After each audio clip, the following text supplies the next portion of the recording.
Okay, Niall, it's great to see you again. The last time we glanced across each other was on the red carpet at the Brits, and you did promise me there were big things coming. I'm going to talk about a couple of those now. So there is a big announcement that you want to give us here exclusively at GMB. Get it off your chest, because we're here at Abbey Road Studios for a very good reason. Yes. Tell us why. I have a new position here. That's it's amazing. I started talking to the powers that be, and I said I would like to be here. I would like to create here. I'd like to have this as a creative space, and they created a position for me here, and it was just love at first sight. It's extraordinary. As chief creative, which, when I think about the people, obviously, this is hallowed ground.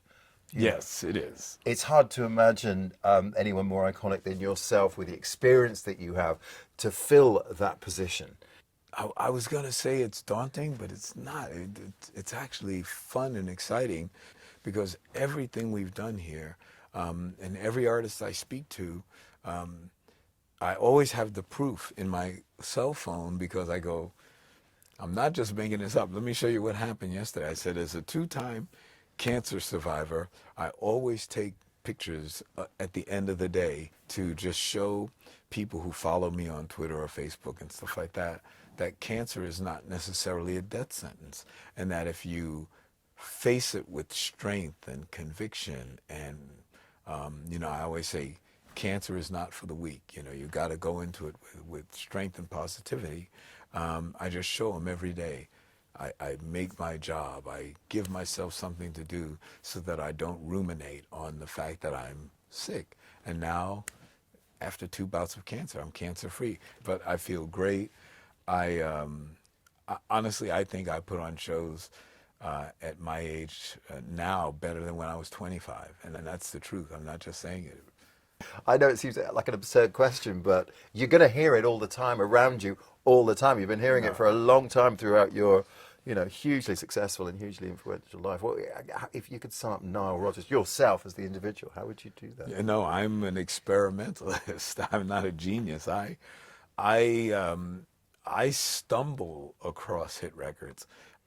What happens, honestly, is that I believe every single thing I make is going to be a hit. But I believe in something that I've named convergence. We've never been taught this in music school. My entire career has been swimming upstream against a very powerful current. I've been fired from records that have gone on to be the biggest records of an artist's career.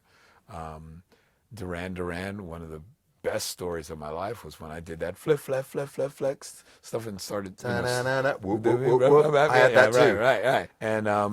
And I remember when I did it, Nick Rhodes called me up from the road, and boy, he was really just bent out of shape, and I could hear the sorrow in his voice. And I said, Nick, what's wrong? And he says, we played the record for the head of the label, and he walked in and he told us that it was too black, that it would alienate our audience. And we told him, this is exactly what we want to sound like. They said, we love this. And so Nick Rhodes asked me, he said, well, Niall, what should we do? I said, you should force them to put your record out. I don't know how your contract reads. So Nick says, well, they said that they would put it out reluctantly, but we'd have to give them back the extra money that they'd have to spend on promotion if the record wasn't a hit. I said, take that deal. Take it. If they have to spend the extra money, then you see what happens. If the record's a hit, you should tell them you now want double back. I don't know if they did any of that stuff, but the record came out right away, smash, right to the top. People went and bought the album and returned the album because that version wasn't on the album. They finally had to reissue the album and put the flex version on it. Whoop, whoop, whoop. Exactly. I won't keep doing that. Right, It's but embarrassing that's for everyone here in the room. Least of all, your good self. You got it. Do you get a residual every time I do it? I don't know. I wish. I wish, right?